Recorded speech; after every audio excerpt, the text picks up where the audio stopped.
Alright, so this is 9719 50th Ave, and I've got the camera through the clean out at the house, and I'm in the city tap right now. So what we're going to do is pull back. It appears to be Orangeburg pipe, and just try to get an exact length on the sewer. So you can see we went from clay. That almost looks like it might be a small section of cast iron, and then it changes to Orangeburg. See how the pipe looks bumpy and lumpy and blistered? That's a telltale sign of Orangeburg pipe.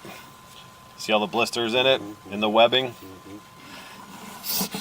Yeah, that's Orangeburg.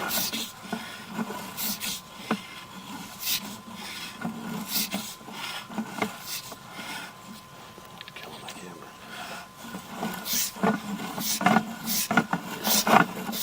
So it's flowing. It's rough, but it's flowing.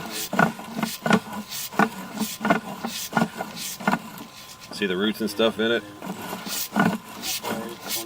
Yeah, I'll give you an exact till we get up here. It'll tell us exactly how far it is. See here? You may want to do this sooner. You may want to do it sooner than later, man. No wipes, you have to use Scott's, buddy. You don't have a choice. Alright, so to right here, Okay, so the worst part's right there. I'm 25 feet. So this must come out 90 and run straight over. You know what I mean? So 25 feet. And I'm right here. Alright, so 25 feet, that's the main sewer. I would absolutely suggest replacement.